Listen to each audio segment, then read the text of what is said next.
Istirahatkanlah hatimu sesaat demi sesaat. Karena sesungguhnya hati itu kalau sudah lelah dia buta.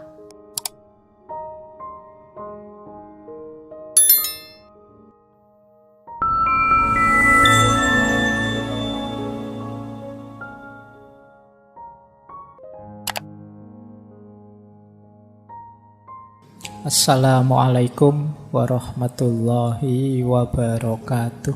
Bismillahirrahmanirrahim. Ini ada tips dari Syekh Ibnu Qayyim al-Jauzi di kitab Madarijus Salikin untuk kita bisa melahirkan jiwa istiqomah. Itu yang pertama, mari melakukan kebaikan secara optimal. Jadi rumusnya 3. Optimal, moderat, dan ilmu. Jadi optimal itu berarti apa? Berikan yang terbaik yang kita mampu. Jadi tidak usah tanya, Pak, saya bisanya, pokoknya lakukan sebaik yang kita mampu, itu saja. Mungkin ya belum sempurna, tapi itulah yang bisa kita berikan, yang bisa kita lakukan. Ini namanya optimal. Jadi itu kunci pertama yang membuat jiwa kita bisa istiqomah. Kunci kedua, kata Ibnu Qayyim, untuk membentuk jiwa yang istiqomah, selain kita menjalankan sekuat kita, yang kedua jangan melampaui batas, berlebihan, atau mengurangi batas. Harusnya sih kita kuat melakukan sampai batas ini, tapi kita tidak melakukannya atau melampauinya. Ini namanya tidak moderat. Jadi kalau sepertiga malam terakhir saja sholat tahajud, saya bisa, Pak. Oke, tidak apa-apa.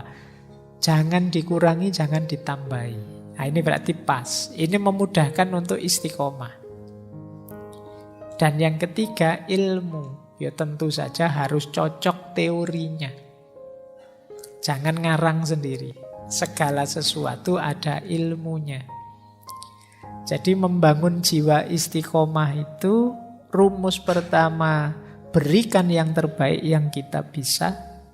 Rumus yang kedua, jangan berlebihan. Dan rumus yang ketiga, belajar terus. Tambah terus ilmunya. Sehingga kita bisa tambah baik, tambah baik. Lanjut. Nah, kembali ke Imam Syekh Abu Ali Ad-Daqqaq tadi. Prosesnya istiqomah, kata beliau, lewat 3 jalan. Yang pertama takwim, yang kedua iqomah, baru ada istiqomah. Berarti kalau versi beliau tidak ujuk-ujuk, wah, saya pengen istiqomah, Pak. Nggak, ada prosesnya dulu, pelan-pelan. Awalnya apa? Takwim. Takwim itu sama seperti takholli, pembersihan jiwa. Jadi pintu gerbangnya apapun itu ya tobat, seperti minggu lalu ya. Ini namanya takwim. Takwim itu berusaha berdiri. Nah, untuk bisa tegak berdiri, ya kita perlu membersihkan jiwa. Membersihkan diri kita. Pak, apa enggak bisa, Pak? Saya masih sangat kotor dan ingin melakukan istiqomah. Kalau istiqomah hanya dalam definisi mengulang-ulang kontinu satu tindakan, mungkin bisa. Tapi kalau hanya ini kan tidak kena tujuannya istiqomah tadi. Karena kebaikan itu kalau diwadahi oleh wadah yang kotor, keluarnya bisa kotor. Atau dia tidak jernih lagi. Wadahnya amal itu kan diri kita. Kalau diri kita masih kotor, ya minggu lalu saya bilang, wadah yang kotor diisi kebaikan apapun, ya kekotoran diri akan mengkontaminasi kebaikan tadi. Jadi proses pertama takwim dulu. Jadi perjuangan pembersihan diri ini nanti jadi kunci di kebaikan apapun. Kalau sudah baru iqomah. Ini mirip seperti tahalli. Kita isi dengan kebaikan-kebaikan. Menegakkan kebenaran itu iqomah. Dan ulang-ulang terus sampai menjelma istiqomah. Jadi ini 3 proses utama yang penting kita jalankan saat istiqomah. Bersihkan diri, isi dengan kebaikan, istiqomah kebaikan itu. Tidak bisa ujuk-ujuk, saya pingin istiqomah Pak, sekarang langsung tidak. Ada prosedurnya pelan-pelan. Karena jangan sampai kita mengistiqomahi keburukan, kekeruhan, kekotoran. Jadi ini tips dari Syekh Ali Ad-Daqqaq. Nah, sekarang jenis-jenisnya. Ini biar semakin lengkap ya wawasan kita tentang apa itu istiqomah. Saya ambilkan dari 2 tokoh. Yang pertama dari Syekh Ibnu Qayyim Al-Jauziyah dan yang kedua dari Syekh Abu Sa'id Al-Khodimi. Ini agak mirip sebenarnya tapi cara menjelaskannya berbeda.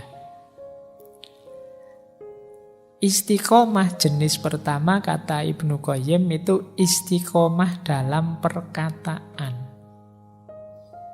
Ini yang sering kita sebut konsisten. Tadi bilang apa, sekarang tetap akan bilang itu juga. Karena dia mantep dalam kebenaran. Tidak, kalau orang Jawa punya istilah esuk tempe sore dele. Tadi ngomong apa, sekarang ngomong apa. Sesuai kepentingannya. Tidak, kalau orang istiqomah itu karena dia yakin dengan kebenarannya, tadi begitu, sekarang juga begitu. Jadi sesuai dengan kebenaran yang dia yakini. Dia tidak mencela-mencela hanya karena ada kepentingan. Kalau ada yang kayak gini berarti orang ini tidak istiqomah dengan kebenarannya. Khususnya istiqomah dalam hal perkataan. Misalnya ada orang yang tidak dikenal terus melakukan kejahatan, dia keras sekali. Wah itu jahat, itu salah, itu masuk neraka. Begitu temannya yang melakukan, tidak berani keras lagi. Nah ini berarti tidak istiqomah. Tidak tegas, karena yang melakukan temannya. Yang kedua, istiqomah dalam perbuatan. Ya kalau ini ya yang normal ya, yang tadi mantap melakukan sesuatu pekerjaan. Yang ketiga, istiqomah dalam sikap. Teguh dalam sikap. Jadi sikap ini ya mental, situasi batinnya. Awalnya beriman ya untuk selanjutnya memedomani keimanan. Ini namanya teguh dalam sikap batinnya. Yang terakhir istiqomah dalam niat. Nah, jadi kalau sudah niat dikuati terus istiqomahi. Dijalankan terus seperti itu. Nah, ini namanya istiqomah dalam niat. Saya niat Pak, bulan ini saya mau rajin ikut ngaji terus misalnya. Ini niat. Besok kok kita jalankan benar, niatnya hidup terus. Ini namanya istiqomah dalam niat. Terus niat ini dikatakan, dibunyikan, Pak saya janji bulan ini ngaji terus. Minggu depan ditanya begitu jawabannya sama. Saya tetap bulan ini ingin ngaji terus Pak. Ini istiqomah dalam perkataan. Kemantapan hati untuk terus ngaji bulan ini namanya istiqomah dalam sikap. Tiap malam Kamis hadir ke sini, ini namanya istiqomah dalam perbuatan. Jadi tidak hanya perbuatan saja. Ini yang tadi saya sebut koheren. Semua unsur diri kita istiqomah. Nah, ada lanjutannya jenis-jenis istiqomah Ini agak berbeda meskipun kata-katanya sama. Yang pertama, kalau ini dari Abu Sa'id Al-Khudrimi. Yang pertama istiqomah dalam perkataan. Istilahnya istiqomatul lisan ala dzikri wassana. Nah, kalau yang ini istiqomah dalam perkataan itu mulut kita terus berzikir, memuji Allah. Nah, pokoknya tidak berhenti-berhenti. Subhanallah, subhanallah, alhamdulillah, terus begitu. Ini namanya istiqomah perkataan. Yang keluar pokoknya yang begitu-begitu terus. Tidak ada misuh-misuhnya, tidak ada jelek-jeleknya pokoknya. Kalimat thayyibah terus. Jadi zikir wassana. Ya meskipun tidak harus demonstratif sambil bawa tasbih besar terus kemana-mana. Subhanallah, subhanallah. Nanti orang bubar. Jadi, tapi mulutnya tidak berhenti memuji Allah. Berzikir, mendawamkan, menyebut namanya. Ini memudahkan kita untuk tambah dekat, tambah cinta dengan Allah. Ini berat, kecuali memang bagi orang-orang yang di hatinya ada rasa cinta pada Allah. Seperti kalian kalau pas jatuh cinta itu kan, kamu sering menyebut namanya. Jangan-jangan passwordnya Facebookmu juga inisial namanya. Atau tanggal lahirnya. Oke ya, baik. Nah ini jenis pertama. Oke. Jenis kedua, istiqomah dalam jiwa.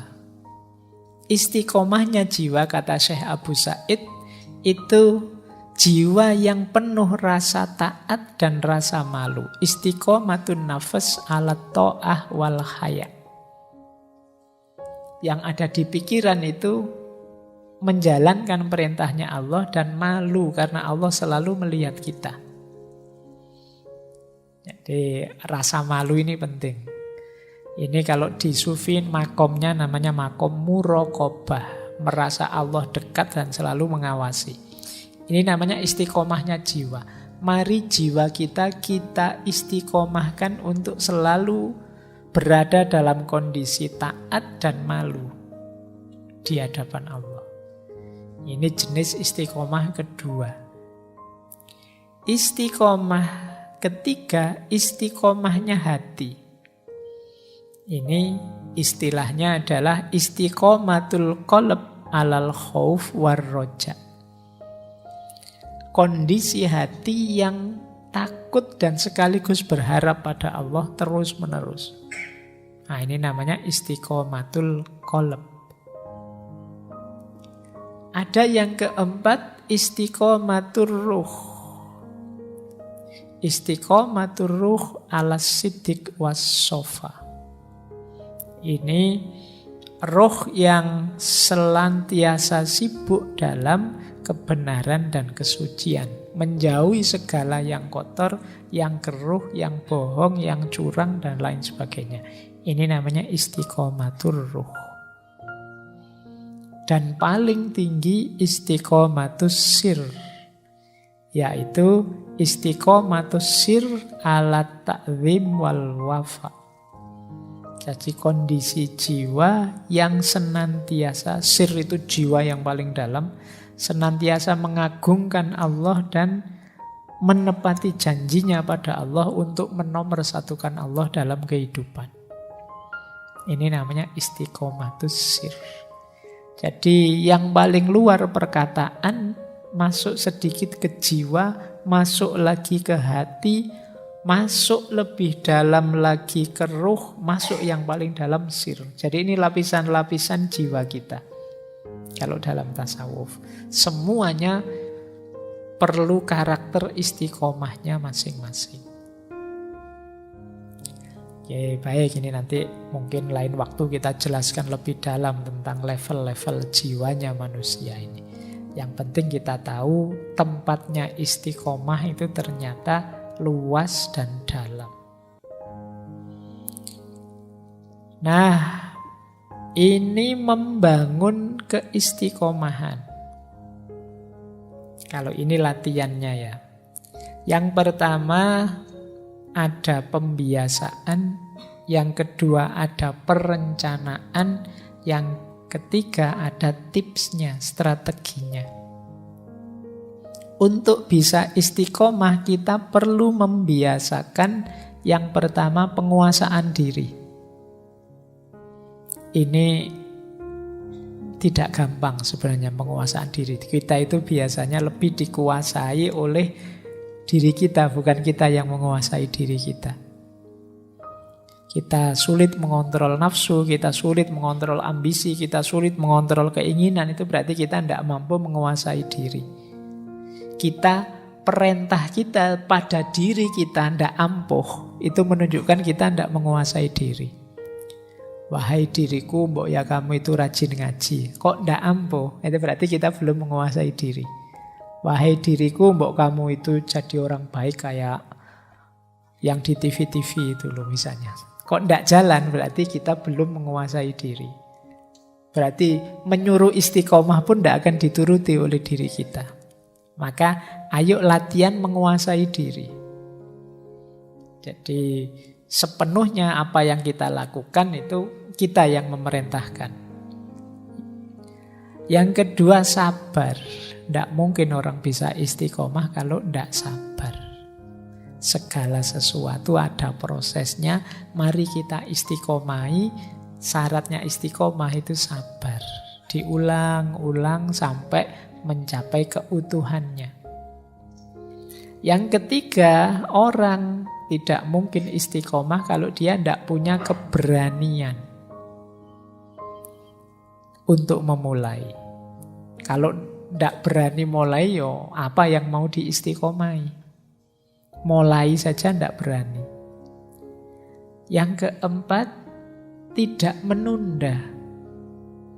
Mungkin ini penyakit kita ya kadang-kadang. Tahu sih ini penting, ini baik. Nanti dulu lah Pak. Nanti loh Pak setelah UAS ini loh Pak saya mau istiqomah. Nanti UAS-nya datang, selesai UAS sebentar lah Pak, liburan dulu. Masuk ya langsungan begitu. Ya kan ada jedanya sebentar lah. Nanti liburannya habis, ini ada tugas lagi ya Pak, saya harus sibuk ini lagi. Nanti lah Pak kalau tugasnya selesai. Terus bulan puasa, wah sudah puasa ya Pak, nanti lah ini puasa-puasa kan berat Pak, nambah-nambah amal puasa saja sudah berat. Nanti Idul Fitri juga begitu, wah ini masih syukuran Pak, Idul Fitri, masa ndak toleran Pak, yo nanti lah Pak. Jadi ndak mulai-mulai kamu cari alasan terus, menunda-nunda, ndak jadi istiqomah. Alasan itu yo bisa saja kok dicari. Kalau kamu memang ndak mau. Kalau kamu memang mau, bisa juga cari alasannya. Maka kalau bisa ya jangan ditunda. Yang kelima, optimis. Optimislah bahwa kamu akan berhasil dalam istiqomahmu. Kalau kamu pesimis tidak ada gunanya. Terus rencanakan. Untuk merencanakan yang pertama kamu harus tahu ilmunya. Belajar. Jangan ngawur merencanakannya. Saya mau mengistiqomai ini, mengistiqomai itu, ya harus tahu ilmunya, apa yang harus diistiqomai. Yang kedua, dalam perencanaan targetkan hal-hal yang memang realistis untuk kapasitas kita. Jangan membaca cerita-ceritanya para sufi. Syekh sufi ini setiap hari sholat 2000 rakaat misalnya. Wah saya pengen kayak gini Pak Ais. Tidak mungkin lah, itu prek sudah kalau kalian. Yang realistis saja lah, levelmu. Mengistiqomai yang mungkin saja. Terus percaya diri bahwa kamu mampu, ini penting. Kalau kamu tidak pede, tidak jalan. Bikin schedule. Bikin reminder, pengingat. Sekarang banyak fasilitas pengingat. Mungkin HP-mu, mungkin arlojimu, mungkin temanmu, dan lain sebagainya. Reminders. Ini untuk merencanakan. Kalau sudah, ada beberapa tips yang penting. Yang pertama apa? Gunakan motivational tool. Apa saja yang membuatmu lebih mudah mengistiqomai sesuatu. Pak, saya tertolong dengan HP ini sehingga saya tidak terlalu banyak terpengaruh oleh teman saya yang toksik. Nah, misalnya ini ayo sediakan kalau gitu. Jadi motif alat-alat pendukungnya. Mungkin butuh tempat kos yang tenang, mungkin butuh warung yang murah, mungkin butuh apa, cari yang mendukung. Yang kedua, self reward. Boleh kamu memberi imbalan dirimu. Kalau sukses istiqomah. Alhamdulillah Pak, 1 bulan ini saya bisa mengistiqomahi setiap hari ngaji 1 juz. Sekarang hadiahnya boleh beli di restoran yang paling mahal yang bisa saya jangkau makannya. Misalnya ini self reward namanya. Boleh kalian menghadiahi dirimu. Nggak usah nunggu dihadiahi orang, nggak mungkin lah. Hadiahi dirimu sendiri. Wong kamu ulang tahun aja ya ndak ada yang mengucapkan. Wis hadiahi dirimu sendiri saja. Alhamdulillah saya sukses ini. Rewardnya adalah ini untuk dirimu. Syukur-syukur rewardnya yang lebih menguatkan istiqomahmu. Terus strategi lagi, lanjutkan meskipun kadang khilaf. Rencananya sih 1 bulan ini ngaji 1 juz setiap hari. Kok ya bolong hari ini? Tidak apa-apa. Bolong sekali tidak apa-apa. Lanjutkan lagi. Tapi jangan dibiasakan. Oh bolong tidak apa-apa ya Pak. Besok bolong lagi. Ya tidak begitu. Jadi itu karena khilaf saja. Lupa atau kepepet. Ada acara atau apa. Tetap lanjutkan istiqomah. Jangan putus asa gara-gara itu. Wah berarti gugur saya Pak. Gugur tidak usah dilanjut. Tidak begitu. Lanjutkan, dimulai dari awal lagi tidak apa-apa. Kemudian boleh mencari recharge moment. Ya hidup ini tidak harus serius terus, ada istirahatnya. Imbangi dengan kegiatan-kegiatan rekreatif, kegiatan hobi dan lain sebagainya, tidak apa-apa.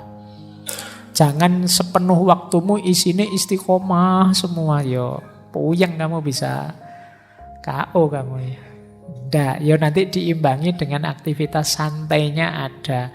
Ya saya sering mengkritiki HP bukan berarti HP-mu kamu buang, saya pokoknya ngaji dok, ya nggak begitu. Sekali-sekali ditengok tapi jangan mabuk HP.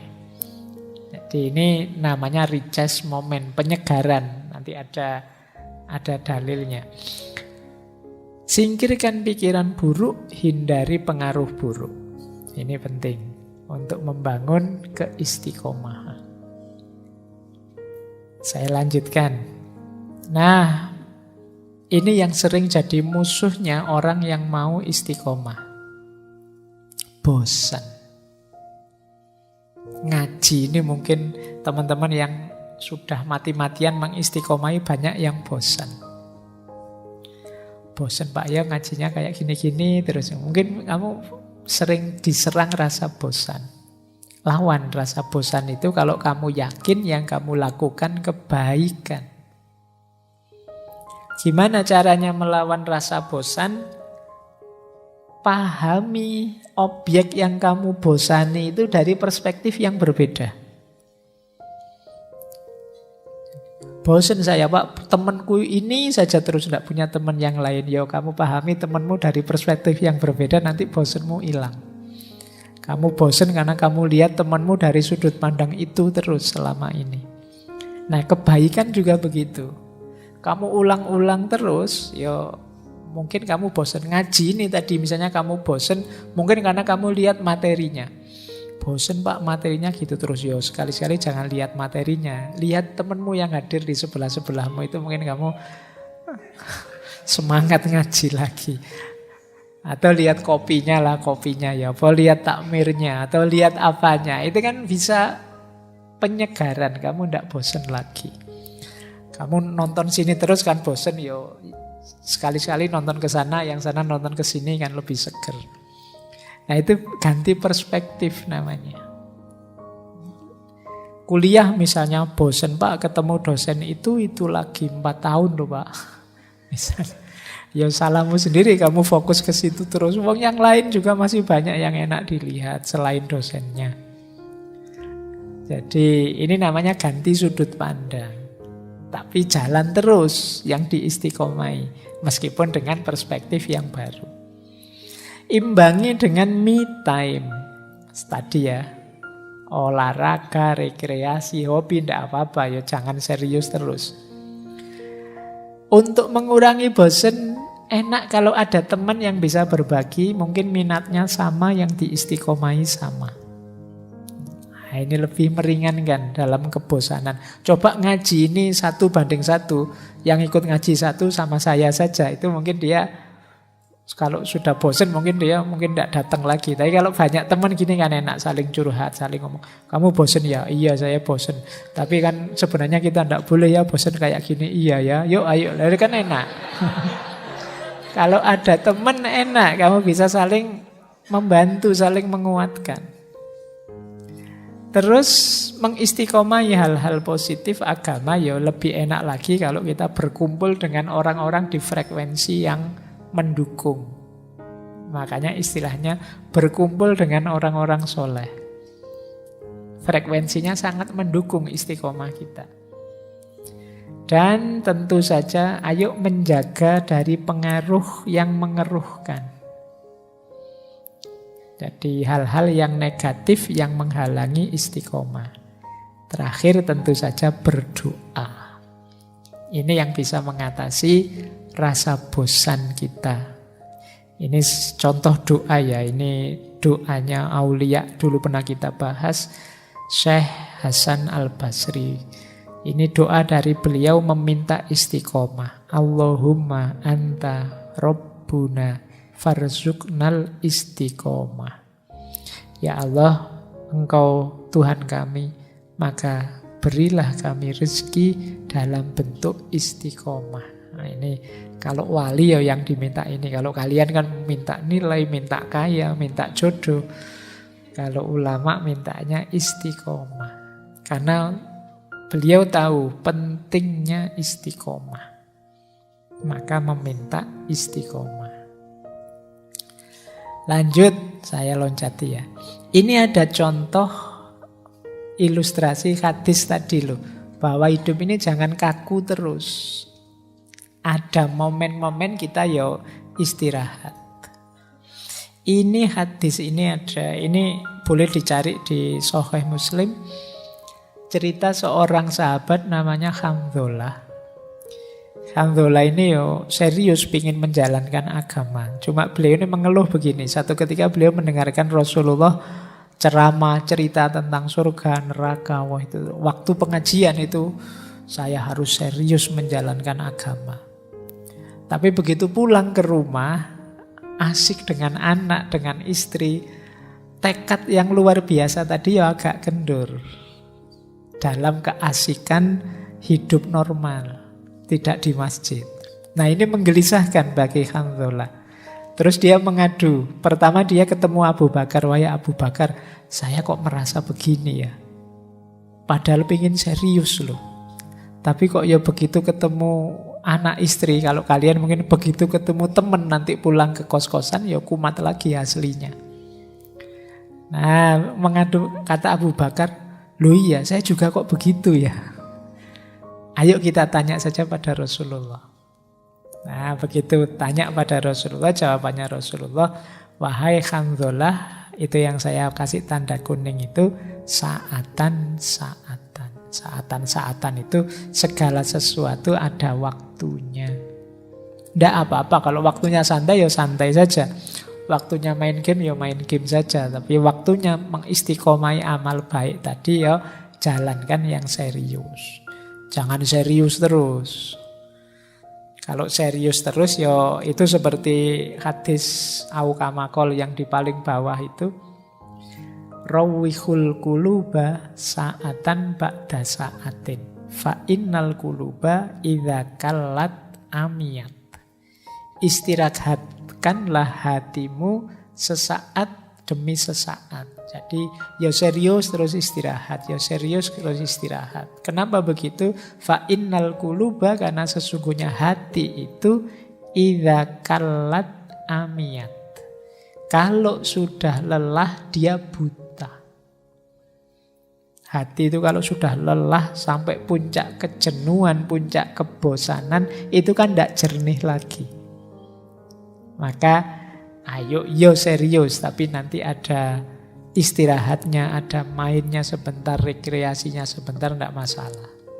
Ya seperti istilah kalian hari ini tuh loh, kalau ada orang sudah tidak karu-karuan kan kita menyebutnya, oh kamu kurang piknik. Nah, kenapa kurang piknik? Kamu terlalu serius selama ini. Ayo sekali-sekali piknik.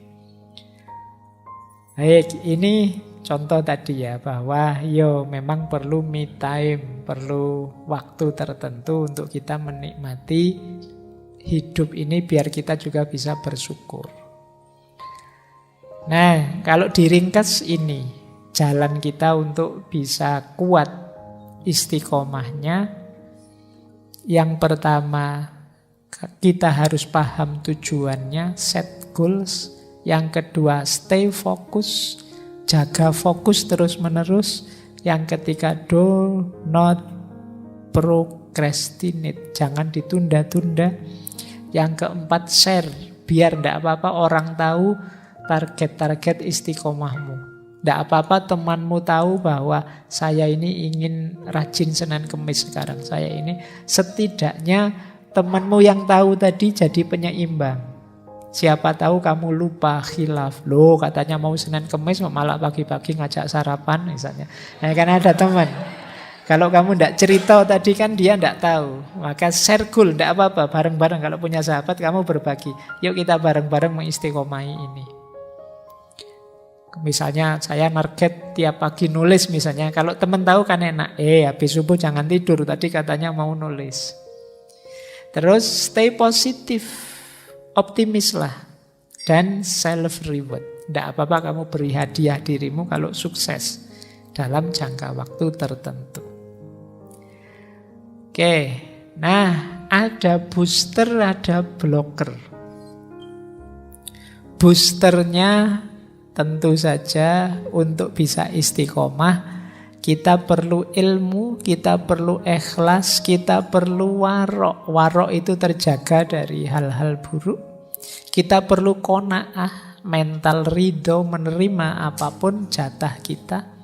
Dan mujahadah, upaya yang terus-menerus untuk mendekat pada Allah. Ini menguatkan istiqomah. Ada blocker. Blocker ini menghalangi istiqomah. Yang pertama apa? Manja.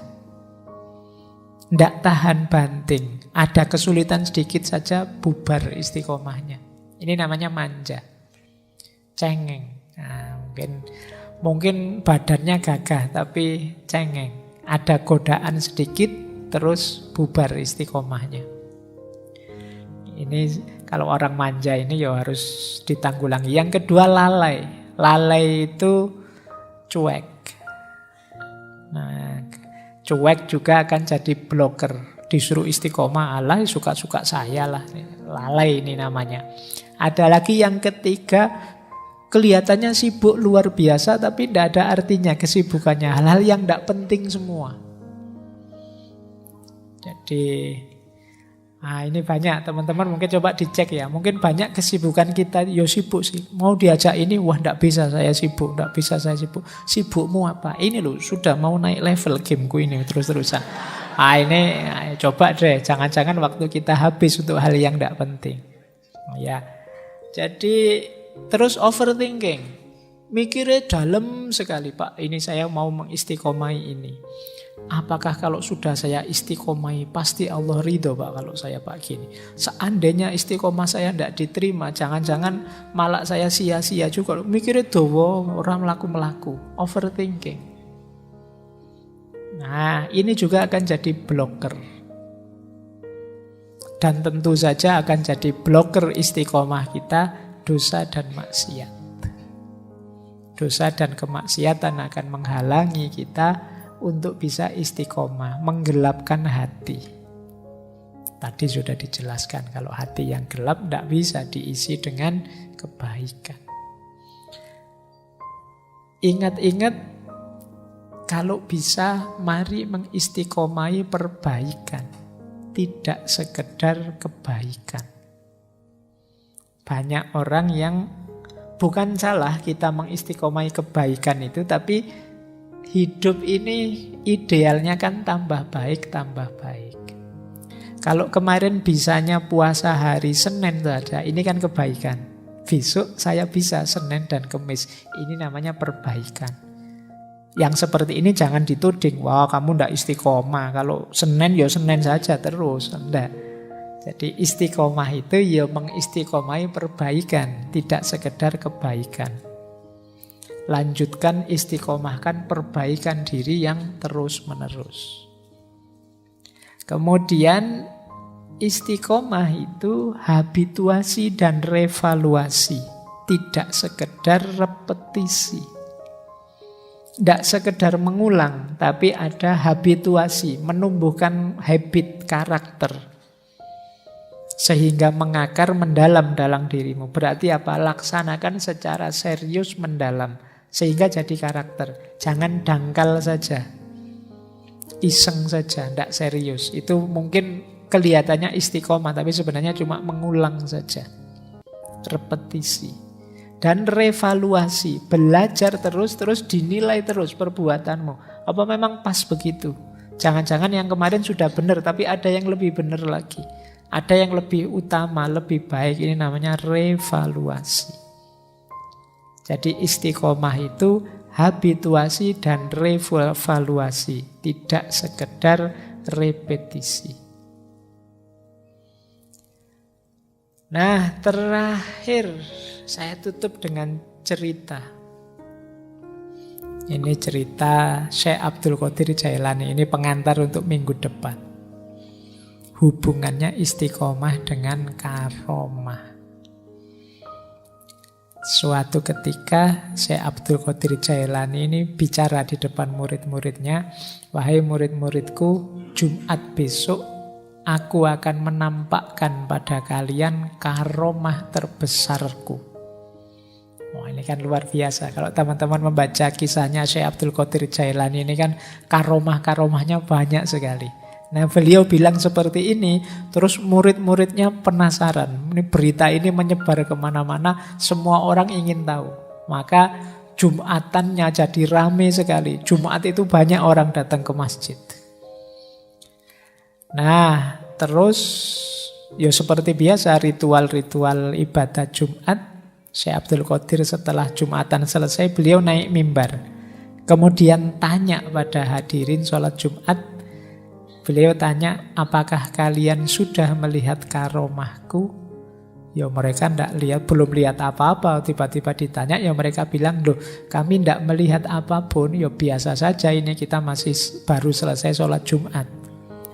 Terus beliau berkata, sekarang aku ingin bertanya pada kalian, tolong jawab dengan jujur.